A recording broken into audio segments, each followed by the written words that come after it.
Sir आपका क्या नाम है? मेरा नाम डॉक्टर राहुल यादव है। मैं दिल्ली विश्वविद्यालय में सहायक प्रोफेसर हूँ। आज ये शांतिपूर्ण धरना प्रदर्शन जो था, ये किस मुद्दे पे था और किस लिए था? देखिए, हमारे देश में आज सबसे बड़ा संकट ये है कि जो बहुजन समाज है इसके साथ न्याय नहीं हो पा रहा है, और न्याय आज भी बहुजन समाज के लिए दुर्लभ है।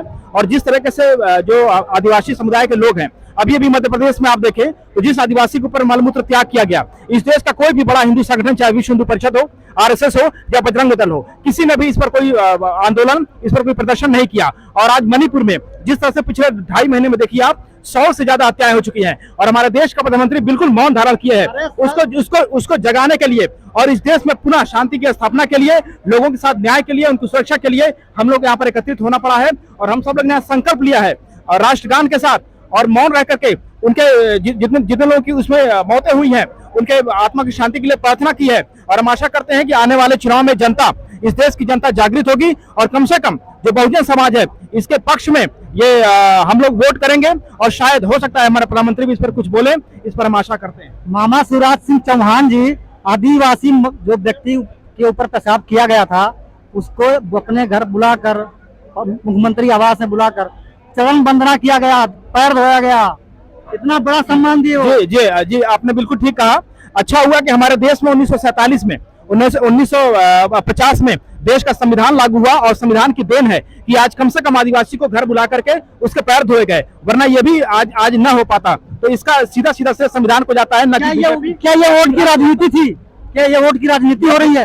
ये बिल्कुल राजनीति है, और बीजेपी तो पहले से ही ध्रुवीकरण में, सांप्रदायिकता में माहिर है, और उसने इसके लिए एक प्रपंच रचा, और ये सिर्फ दिखावा था, इसमें कोई भी सच्चाई नहीं थी। और आदिवासी समाज अच्छी तरह समझ रहा है कि इस देश में अगर उसका हित सुरक्षित है तो सिर्फ और सिर्फ जो विपक्षी पार्टियां हैं, जो हमने इंडिया बनाया है विपक्षी पार्टियों का संगठन, उसमें। अच्छा, सारे बात छोड़ो, ये मणिपुर के मुद्दे पर कितने सेकंड प्रधानमंत्री जी बोले? मणिपुर के मुद्दे पर मणिपुर के 36 सेकंड बोले जी। कितने दिन के बाद उनकी जुबान खुली? देखिए, प्रधानमंत्री जी घंटों मन की बात, 72 दिन लग गए जी, घंटों मन की बात करते हैं, लेकिन 36 सेकंड में उन्होंने इस बात को खत्म किया। और यहाँ पर मुझे कहीं ना कहीं लगता है कि अगर असम राइफल को वहां लगा दिया गया होता तो 7 से 10 दिनों के अंदर वहां पे शांति की बहाली हो जाती। इसके अलावा वहां पे जितने कुकी समुदाय के लोग हैं उनके साथ पूरा देश है, और वहां पर आपस में सांप्रदायिक हिंसा को जितनी जल्दी से जल्दी हो सके सरकार पहले रोक लगाए। सरकार रोक तो लगा रही है, धीरे धीरे कंट्रोल में तो हो रहा है, कह रही है सरकार। जी नहीं, पूरा देश आज सवाल पूछ रहा है और आशान्वित है कि जल्दी से जल्दी सरकार इस पर एक्शन ले, और हमारे गृह मंत्री की नींद अब टूटनी चाहिए। जाकर के नॉर्थ ईस्ट में टूरिज्म करने की बजाय वहां पे जाकर जो उनके चीफ मिनिस्टर है बीरेंद्र सिंह, उनको जाकर ये समझाए कि कम से कम जनता के बीच में जाएं, और वहां जो घटनाएं घट रही हैं उन पर तत्काल विराम लगाया जाए। वो तो इस्तीफा सुनाओ कि फाड़ के फेंक दिए। नहीं जी नहीं, मुझे लगता है कि बीजेपी अपने जो इससे कर्तव्य है इससे बचने का प्रयास कर रही है। जल्दी ही बीजेपी की नींद जगेगी, और हम लोग इसी तरह से प्रदर्शन और अपना करते रहेंगे ताकि उनकी नींद खुले। सर आप कहाँ से आए हो? मैं दिल्ली यूनिवर्सिटी में पढ़ाता हूँ। सर आपका नाम क्या हुआ? मेरा नाम डॉक्टर सुधांशु है। मैं दिल्ली विश्वविद्यालय शिक्षक संघ का उपाध्यक्ष रहा हूँ। सर इतना बड़ा आप प्रोटेस्ट किए जंतर मंतर पर, इससे कुछ सरकार को फर्क पड़ता है या नहीं पड़ेगा? फर्क पड़ेगा कुछ? देखो, आप ये जो देश आज जिस तरह के दलों से शासित है उनको फर्क तो नहीं पड़ना, लेकिन फर्क पड़े या ना पड़े हम अपना काम क्यों छोड़ दें? हमारा उद्देश्य, सरकार से तो सब लोग निराश हैं, उद्देश्य है जनता को जगाना, जनता को ये समझाना कि अगर तालिबानियों को शासन करने का अधिकार दोगे तो हमारा हाल भी तालिबान जैसा होगा। आप देख लीजिए मणिपुर की घटना, पूरे विश्व में ये कहते हैं कि जी डंका बज रहा है, और आप ये पहली बार हो रहा है विश्व के इतिहास में, यूरोपियन यूनियन, ब्रिटेन की पार्लियामेंट, अमेरिका जाते वहां इन चीजों पर सवाल पूछे जा रहे हैं कि भैया आपके यहाँ डेमोक्रेसी श्रिंक क्यों कर रही, लोगों को बोलने की आजादी क्यों नहीं दी जा रही। यूरोपियन यूनियन कह रहा है कि भाई मणिपुर, ब्रिटेन में कहा जा रहा है कि मणिपुर पे ये सरकार ध्यान क्यों नहीं दे रही, और ये आरोप लग रहे हैं कि ये ऐसी सरकार आई है जिसमें माइनॉरिटीज और जो समाज का छोटा तबका है उनको बोलने का, उनको स्वाभाविक रूप से जीने का हक छीन लिया। आप तो एक चीज सोच, चर्चा हुई है। हाँ, मैं वही तो कल ही परसों उस लेडी ने उठाया मेरा। देखिए, आप एक चीज बताइए कि जो विभत्स दृश्य, जो वीडियो सर्कुलेट होता है, उस वीडियो के बाद भी सवाल, देखिए एक चीज आप कह सकते हो, क्राइम दुनिया में होता है, भारत में भी होगा, आप रोक नहीं सकते, लेकिन उसके बाद प्रतिक्रिया क्या है आपकी? वो चीफ मिनिस्टर खुद आके कह रहा है कि ऐसे सैकड़ों घटनाएं हो रही है। बीरेंद्र सिंह ने चैनल पे आके कहा सैकड़ों घटनाएं हुई। तो भैया तुम्हें शर्म नहीं आ रही? तुम वहां बैठकर कर रिजाइन करो, तुमसे अगर नहीं राज संभल रहा।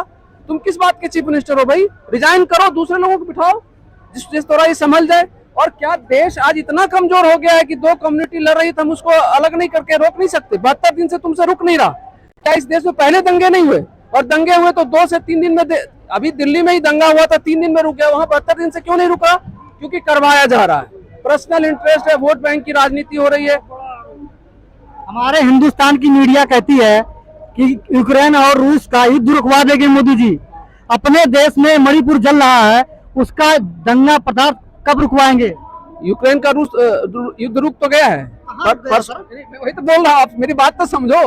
रुक तो गया, परसों भी बम गिराया। और उससे भी बड़ी बात है, अभी जो झेलेंगे लोग, पूरा जो ट्रीटी था, इंटरनेशनल ट्रीटी का, कल से परसों जो है डिसीजन किया रसिया ने, गेहूं नहीं आएगा, अनाज नहीं जाएगा, ये तो रुक गया। प्रधानमंत्री जी के कहने से यही रुका था। और उस युद्ध के समय में जो इंडियन मेडिकल पढ़ने के लिए गए छात्रों की जो हालत हुई, कौन नहीं जानता है। छोटे से छोटे देशों ने जो है आराम से निकाला अपने बच्चों को, और हमारे लोग वहां मरते रहे। और ये यहाँ बैठकर गाना गाता है कि मैं विश्व गुरु हूं और मेरा विश्व डंका। कोई पूछता नहीं है इनको। अभी यूनाइटेड स्टेट्स गए थे ना जी, विश्व के पहली बार भारत के इतिहास में ये हो रहा होगा कि भारत का कोई प्रधानमंत्री अमेरिका जाता और उसको लेने के लिए अमेरिका का कोई एक अधिकारी नहीं आया। जो इंडियन एम्बेसडर थे वो लेने आए, फिर भी इनको लगता है डंका बजाते रहे। उसमें लोग क्या कर सकते? जो सवाल पूछे गए, क्या आज तक और इनके पास जवाब नहीं था। सवाल पूछा जा रहा है कि तुम, आपके देश में ये क्यों हो रहा है, फिर भी लोग अगर बड़ाई कर सकते तो करिए। सवाल देखिए, बात क्या है, खाली चुनाव का मामला नहीं है, खाली राजनीति का मामला नहीं है। वो जो दोनों महिलाएं हैं, या वैसी जो खुद बीरेंद्र सिंह कह रहा है कि ऐसी सैकड़ों घटनाएं हुई, तो वो जो सैकड़ों महिलाएं हैं, आज मैं एक वीडियो देख रहा था जिसमें खड़ा मतलब लेडी को ये करके गोली मारा जा रहा है। ये हम क्या तालिबान बना रहे हैं इस देश को क्या? और तालिबान जब बन जाएगा तो क्या लाखों लोग मारे गए ना जी अफगानिस्तान में। आपको मैं बताऊं, जो अफगानिस्तान भारत से आगे जाता पहले मॉडर्नाइज हुआ था। आपका मुद्दा यह है कि वहाँ राष्ट्रपति शासन लगाना चाहिए सरकार को। आप नहीं, मैं तो दूसरा सवाल पूछ रहा हूँ। अगर बीरेंद्र सिंह की जगह कोई कांग्रेस का चीफ मिनिस्टर होता, कोई अन्य विपक्षी दलों का चीफ मिनिस्टर होता, तो अब तक राष्ट्रपति शासन लगता या नहीं लगता? पूरी मीडिया, ये जो सोकॉल गोदी मीडिया होती है, आसमान उठा लेती सर पर कि भैया एकदम देश तो तबाही हो गया। लेकिन तुम्हारा बैठा हुआ है तो तुम उसके ऊपर कोई सवाल जवाब नहीं। आप, और ये देखिए इनका इतिहास बन गया है, महिलाओं को लेकर, दलितों को लेकर, आदिवासियों को लेकर जो इनका व्यवहार है वो लगा एक बार में। देखिए, जिसका जो अंदर अंतर्मन में होता है वो दिखता है, तो इनका दिख रहा है। आदिवासियों के ऊपर पेशाब कर दो, हत्या करवा दो, बलात्कार करवा दो, वो भी तो आदिवासी है ना सारे।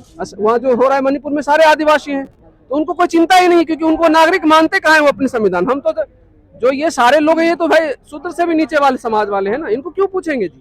तो ये क्या आदिवासी या दलित समाज को ऐसे ही परेशान किया जाएगा ये मोदी सरकार में?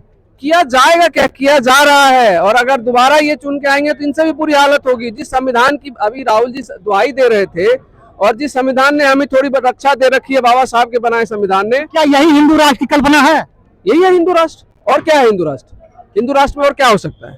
हिंदू राष्ट्र में, आप हिंदू राष्ट्र का मतलब क्या? ब्राह्मण, क्षत्रिय, वैश्य और शूद्र, शूद्र से नीचे, यही है ना जी हिंदू राष्ट्र। तो उसमें यही होगा, पहले भी होता रहा है। अगर दोबारा से जो बात, सबसे बड़ी बात है कि दलित पिछड़े भी इस हिंदू राष्ट्र को चाहते हैं, ये अद्भुत है। तो इसलिए ये चीजें सर, संविधान राष्ट्र से बीजेपी को क्या दिक्कत है, या बीजेपी समर्थक को क्या दिक्कत है? बीजेपी के समर्थक की सत्ता छीनी हुई है ना। कौन सी सत्ता? ब्राह्मण क्षत्रिय जो हायरार्की थी, जहाँ पर ब्राह्मण देवता सबसे ऊपर, तो छिन गया।